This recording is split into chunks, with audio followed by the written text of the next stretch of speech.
Top 5 confesiones familiares más oscuras de Reddit. Historias reales. Imagina que tu propia madre te roba todo lo que tienes. O que tu padre te cría para que pagues por un crimen que él cometió. ¿Estas no son películas? Son historias reales de Reddit. Y hoy vas a escuchar las 5 peores traiciones familiares que vas a conocer en tu vida. Top 5. Mis padres me mintieron toda la vida y arruinaron la única oportunidad que tenía de ser feliz. Durante casi 26 años, viví convencido de que tenía una familia normal. Mi padre era serio, pero proveedor. Mi madre, sobreprotectora pero cariñosa. Tengo una hermana menor, Carla, que siempre fue la favorita, aunque eso nunca me molestó. Hasta que hace poco descubrí algo que destrozó mi mundo por completo. Todo empezó cuando conocí a Clara, una chica increíble. Nos conocimos en un evento universitario y la conexión fue inmediata. Al mes ya éramos inseparables. Fue la primera vez que sentí que podía construir algo serio con alguien. Incluso mis amigos notaban lo feliz que estaba. Pero mis padres actuaban extraño. Cada vez que hablaba de Clara, cambiaban de tema. Cuando les dije que quería presentársela, mi madre se negó rotundamente. No es una buena idea, dijo.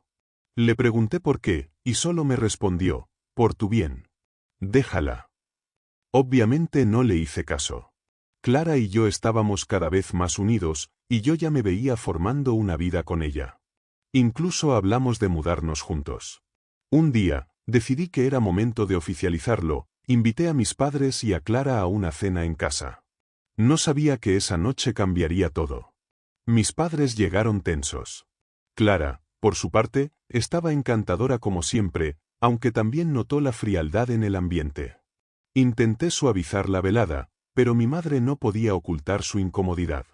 En medio de la cena, ella simplemente se levantó, fue al baño y no volvió. Mi padre le siguió. Después de una hora de tensión, decidí ir a buscarlos. Encontré a mi madre llorando en silencio en la sala. Me acerqué y le pregunté qué pasaba. Y ahí, soltó todo. Clara, es tu media hermana. Me congelé. Sentí como si me arrancaran el alma del cuerpo. Mi madre confesó que antes de conocer a mi padre, tuvo una relación breve con otro hombre. Nunca se lo dijo a nadie. Clara fue dada en adopción por la familia del hombre, y ella pensó que nunca volvería a verla. Pero hace unos meses, al ver su nombre y rostro en una publicación donde yo la etiqueté, la reconoció al instante. ¿Y por qué no dijiste nada antes?, grité. Estábamos enamorados. Ella simplemente repitió, quería protegerte. Cuando confronté a Clara con lo que había escuchado, su reacción fue aún peor, ella ya lo sabía. Había descubierto la verdad unas semanas antes al hacer una prueba genética por curiosidad, con una de esas apps de ADN. Se dio cuenta de que compartíamos madre, pero no sabía cómo decírmelo. Aún así, siguió conmigo. Me dijo que no estaba segura, que quizás la app se había equivocado y que no quería perderme si era un error. Pero no lo era. Mandamos a hacer una prueba formal. Y sí, éramos hermanos por parte de madre. Terminamos, obviamente. Pero no sin antes soltar todo el dolor. Lloramos juntos. Nos odiamos. Nos abrazamos. Y nos alejamos. Pero eso no fue lo peor. Lo peor fue descubrir que mi padre sí lo sabía todo. Había estado al tanto del pasado de mi madre desde el principio. Solo que eligieron ocultarlo. Mintieron, manipularon, y cuando la verdad salió, ya era demasiado tarde. Ahora vivo solo. Sin Clara. Sin padres. Sin confianza en nadie. Y lo más triste es que todo esto se pudo haber evitado con una sola conversación hace años. Top 4. Mi hermana me robó todo, incluso a mi hijo.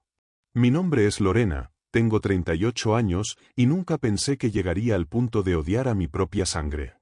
Vengo de una familia disfuncional.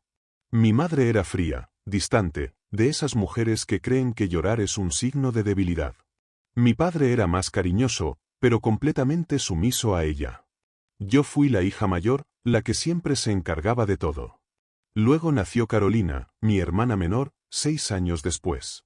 Desde que llegó, mis padres se volcaron completamente en ella. Era como si todo lo que yo hiciera nunca fuera suficiente. Aún así, siempre la cuidé. Le hacía la tarea, la defendía en el colegio, le cubría sus mentiras cuando salía de fiesta a escondidas. Era una relación desigual, pero yo creía que así funcionaban las cosas en una familia. Pasaron los años. Me casé joven, a los 23, con Julián, un hombre noble, trabajador. Nos costó formar familia, pero después de varios intentos, nació nuestro hijo, Matías. Fue un embarazo difícil. Nació prematuro, y durante los primeros meses viví aterrada de que le pasara algo. Mi hermana en ese momento tenía 17. Se encariñó mucho con Matías. Casi demasiado. Lo cuidaba, le cantaba, se ofrecía a quedarse con él todo el tiempo. Pensé que era algo lindo. Que tal vez había una conexión especial entre ellos. No tenía idea de lo que estaba por venir. Años después, cuando Matías tenía 9 años, mi matrimonio comenzó a fracturarse. Julián trabajaba demasiado. Yo me sentía sola. Discutíamos todo el tiempo. Carolina, ya con 26 años, seguía soltera y sin rumbo, pero venía a casa cada semana. Siempre con regalos para Matías, dulces, juegos, consolas, cosas que nosotros no podíamos permitirnos. Yo le decía que no le comprara tantas cosas, que lo estaba malcriando. Pero ella siempre respondía con esa sonrisa falsa.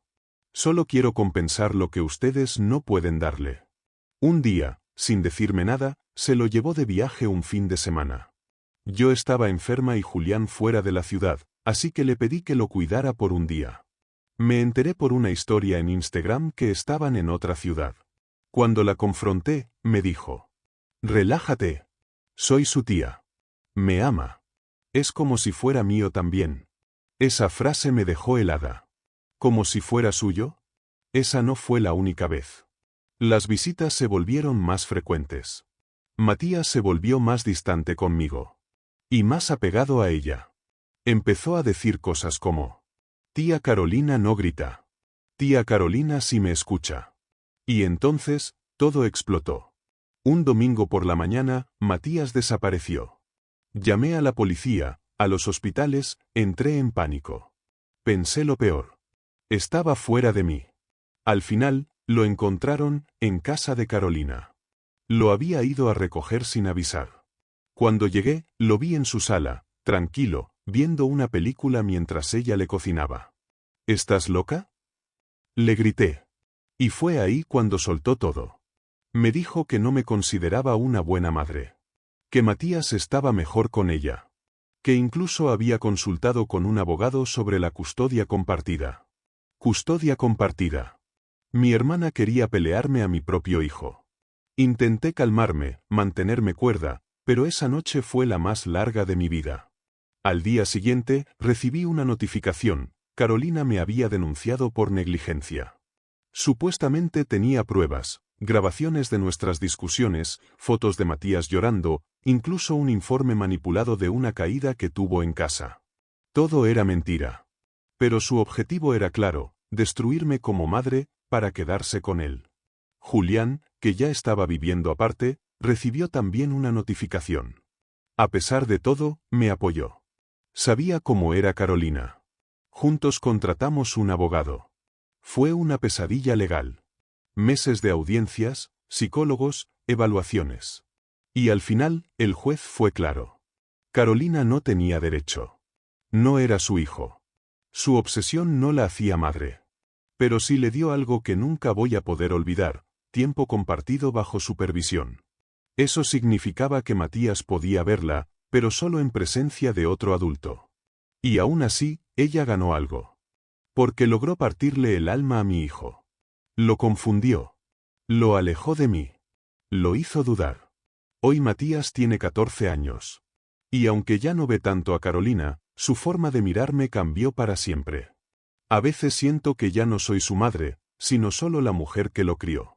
Y cada vez que pasa un cumpleaños, cada vez que me dice voy a salir con la tía, no puedo evitar pensar que ella está ahí, en su cabeza. Metida como una sombra. Mi familia nunca hizo nada. Mi madre incluso me dijo que quizás yo debía estar más presente. Mi padre murió sin decir una palabra del tema. Nunca hubo justicia real. Perdí algo más que la confianza. Perdí mi papel como figura central en la vida de mi hijo. Y todo por alguien que nació en la misma casa que yo. Que dormía en la habitación de al lado. A veces la peor traición no viene de un enemigo. Viene de quien más conoces. De quien un día te llamó hermana.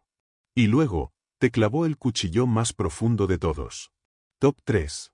Mi familia me culpó por algo que no hice, y me abandonaron por completo. Mi nombre es Esteban. Tenía 17 años cuando mi vida se destruyó por completo, y todo comenzó con una simple llamada telefónica. Era un martes cualquiera. Regresaba del colegio, con los audífonos puestos y la mochila al hombro. Al llegar a casa, algo no encajaba, mi madre lloraba en la cocina, y mi padre tenía una expresión que nunca le había visto.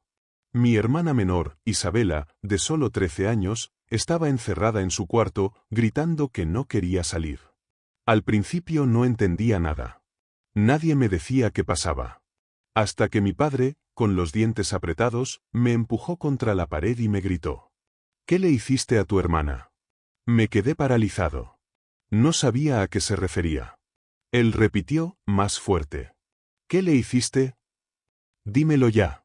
Intenté hablar, pero no podía ni respirar del shock. Mi madre se acercó y me dijo entre lágrimas. Isabela dijo que tú la tocaste. Que la lastimaste. Todo se detuvo en mi cabeza. No.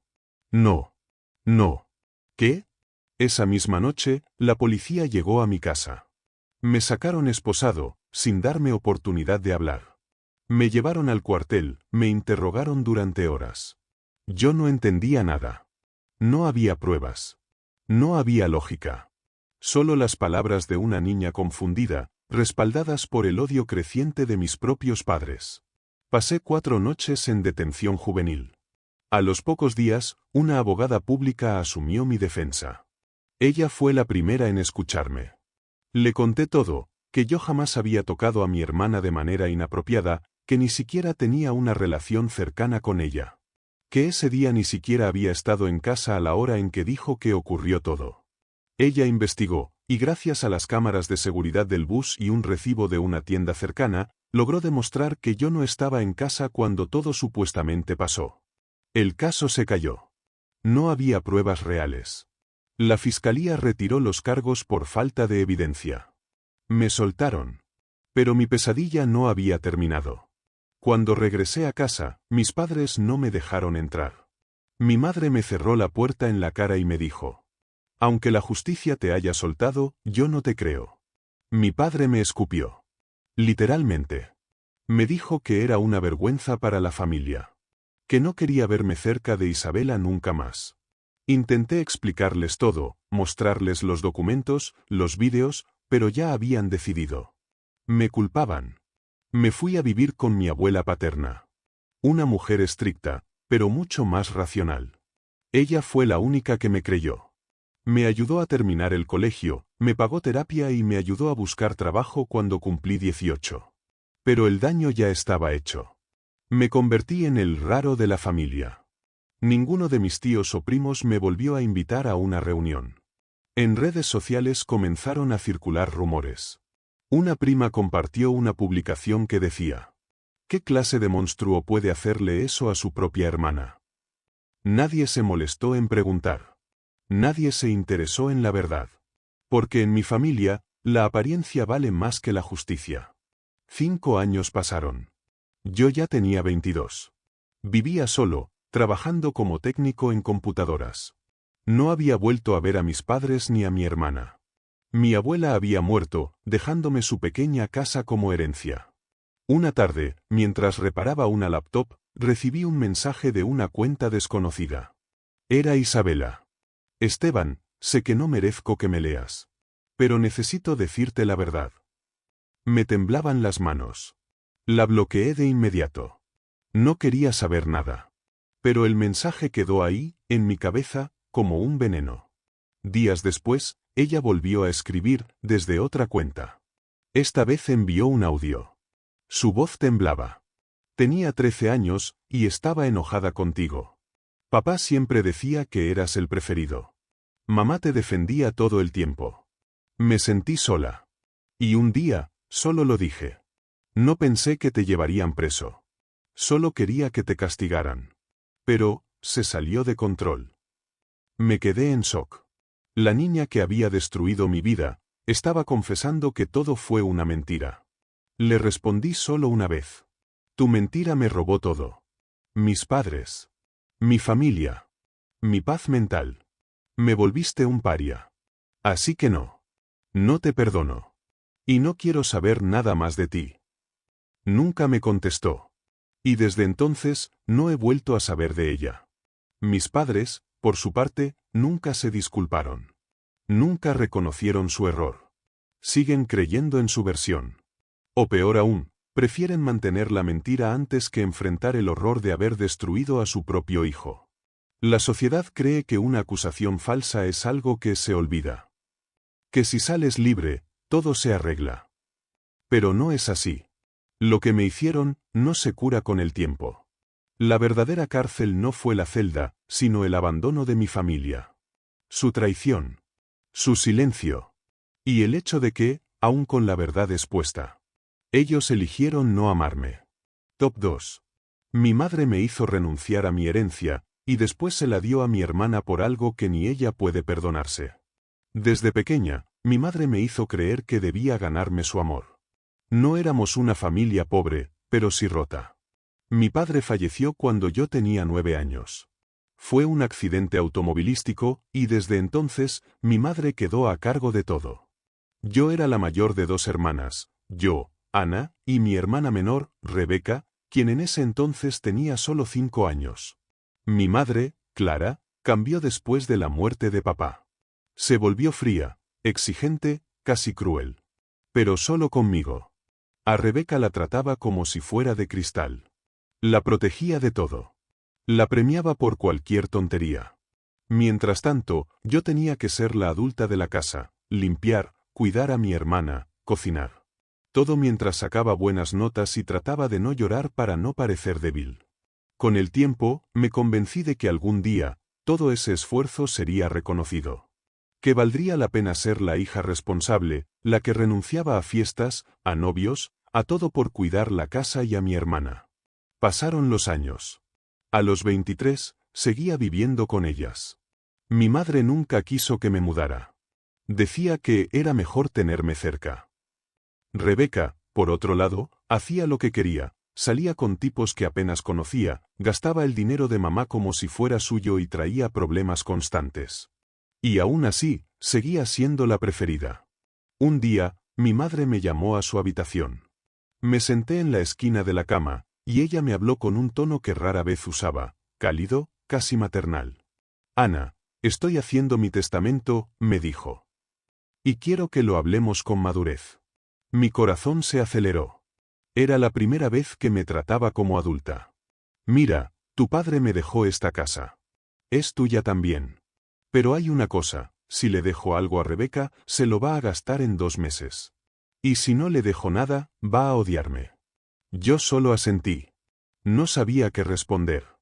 Así que pensaba que tú podrías renunciar a tu parte legal ahora. Y cuando muera, la casa quedará a tu nombre de todos modos. Pero así evitamos líos con ella. Era extraño. ¿Renunciar para que luego me lo den igual? Le pregunté si podía firmar algo que asegurara que la casa sería mía al final. Pero ella solo me dijo, ¿no confías en mí? Y esa pregunta me dolió. Porque yo quería confiar. Así que accedí. Fui a la notaría con ella. Firmé un documento que no entendí del todo, donde cedía mis derechos hereditarios, por voluntad propia y sin presión alguna. Ella me abrazó al salir. Me dijo que era una gran hija. La mejor. Esa fue la última vez que me abrazó con sinceridad. Pasaron 3 años desde que firmé aquel documento. Seguí viviendo en la misma casa, cuidando de mi madre, resolviendo sus medicamentos, llevándola al médico. Rebeca aparecía de vez en cuando, siempre con una nueva excusa, un nuevo problema, un nuevo novio violento del que decía querer escapar. Mi madre seguía igual, exigente conmigo, permisiva con ella. Aunque yo me decía a mí misma que, al menos, la casa algún día sería mía. Ese era mi consuelo. Hasta que llegó el día en que todo colapsó. Fue una mañana de abril. Me despertó el sonido de maletas bajando por las escaleras. Rebeca estaba moviendo cosas al baúl de un carro. Le pregunté qué estaba pasando. Me respondió, casi riéndose. Me estoy mudando. Mamá me dio la casa. Me reí. Pensé que era una broma. Entré a la cocina, donde mi madre desayunaba tranquila. Me crucé de brazos y le pregunté. ¿Es cierto lo que dijo Rebeca? Ella ni siquiera me miró. Solo dijo. Sí. Se la firmé ayer. ¿Cómo que se la firmaste? Ana, no armes un escándalo. Ya lo habíamos hablado. Tú renunciaste. No puedes reclamar nada. Sentí que el corazón me explotaba. Me dijiste que era solo para evitar problemas. ¿Que me lo ibas a dejar después? Me mentiste. Ella me miró a los ojos por fin, y con una frialdad que no le conocía del todo, dijo. Tú eres fuerte. Rebeca no. Ella lo necesita más. Tuve que sentarme. Me temblaban las manos. ¿Me estás diciendo que después de todo lo que hice por ustedes, me vas a dejar sin nada? No empieces a victimizarte, Ana, me cortó. Si estás aquí por la casa, es porque no has entendido nada. Esa noche lloré como nunca en mi vida. Sentí rabia, impotencia, traición. Todo el sacrificio, todas las veces que me negué a vivir mi vida por cuidarlas, todo tirado a la basura. Mi madre había decidido que la hija irresponsable, egoísta y manipuladora merecía el legado de la familia. Y yo, la fuerte, la madura, la que nunca se quejaba. Merecía el abandono. Después de la traición, me fui. No tuve opción. Rebeca se mudó a la casa, y aunque juró que podía vivir conmigo sin problemas, sabía que eso era una burla. Me fui con una amiga, con lo poco que tenía. Dormí en un sofá durante meses. Pasé de tener un techo seguro, a vivir con maletas bajo la cama ajena. Durante ese tiempo, nadie me llamó. Nadie preguntó si estaba bien. Rebeca seguía subiendo fotos de su nueva casa, como si fuera una influencer. Mi madre, según me dijeron, decía por ahí que yo había abandonado a la familia por dinero. No podía creerlo. Ella estaba reescribiendo la historia a su antojo. Y nadie decía nada. A los pocos meses, me enteré de que mi madre había sido hospitalizada por una neumonía. Fui al hospital, a pesar de todo. No por ella, sino porque quería respuestas. Ya no me importaba la casa, ni Rebeca. Solo quería entender por qué me odió tanto. Ella estaba débil, con oxígeno. Apenas podía hablar. Me senté a su lado, sin tocarla. ¿Por qué me hiciste eso? Le pregunté, con voz firme. Ella no respondió. Solo me miró con lágrimas. Y entonces murmuró algo que me dejó helada. Yo, te culpaba a ti por su muerte. No entendí al principio. Le pedí que hablara claro. Y entonces soltó un secreto que me destrozó. Tu papá no murió en un accidente. Se quitó la vida. Y tú lo encontraste primero. Tenías 9 años. Pero nunca lo recordaste. Bloqueaste todo. Después de eso, empezaste a cambiar. Te volviste seria, cerrada. Pero yo no podía evitar mirar tu cara y recordar ese día. Me enfurecía ver cómo seguías como si nada. Cómo crecías y te volvías fuerte. Y yo solo pensaba. ¿Por qué no te afectó? ¿Por qué sigues viva y él no? Me quedé en silencio. Tenía 26 años. Y acababa de enterarme de que mi padre se suicidó, y que yo fui quien lo encontró. Mi mente había borrado el recuerdo por completo. Ella continuó. Nunca te lo dije porque era más fácil odiarte. Y cuando Rebeca empezó a caer, cuando se perdió, era como si tuviera una segunda oportunidad. Como si pudiera salvar a alguien. Pero no a ti. A ti ya te había perdido. Salí del hospital sin decir una palabra más. No la volví a ver. Mi madre murió 3 días después. Y aunque Rebeca me escribió para decirme que podía quedarme con una habitación si quería, no volví a poner un pie en esa casa. Hoy tengo 31 años. Trabajo por mi cuenta. Vivo en un pequeño apartamento que me costó años levantar. No tengo relación con mi hermana. No hay vuelta atrás. Pero aún tengo una caja escondida en mi closet, con una foto de mi padre. La única que me queda.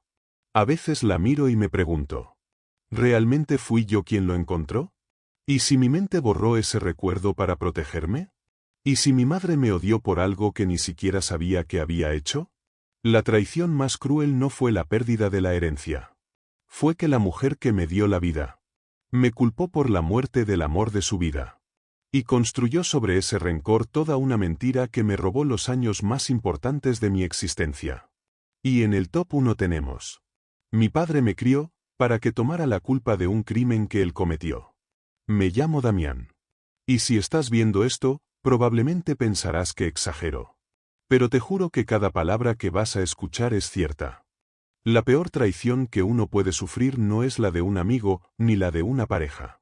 Es la traición de un padre que te cría como su marioneta, para sacrificarte cuando llegue el momento. Desde que tengo memoria, mi papá fue perfecto. Carlos era querido por todos.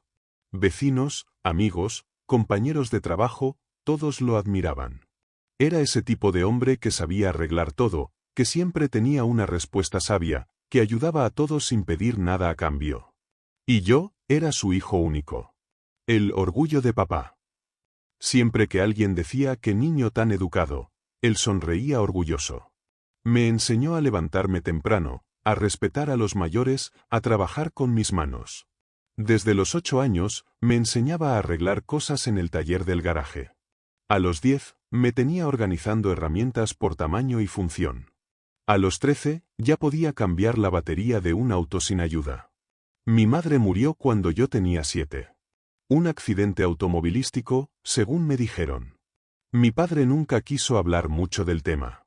Fue algo rápido, me decía, no sufrió. Así que crecí solo con él. Él era mi todo. Y lo admiraba. Lo imitaba. Lo defendía, incluso cuando no debía. Cuando cumplí 18, me inscribí en ingeniería mecánica. Lo hice porque él me lo sugirió. Siempre decía que yo tenía talento, que tenía que continuar con el legado. La universidad me quedaba en la misma ciudad, así que seguía viviendo con él. Aún compartíamos el taller, aunque ya no era lo mismo. Papá había empezado a cambiar. Se volvió más paranoico.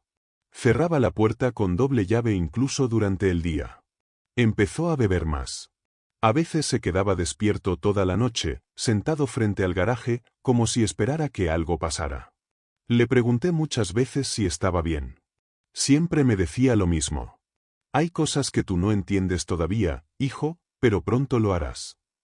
Un día, llegó una carta a la casa. No tenía remitente. Solo decía, sabemos lo que hiciste. Yo la encontré primero.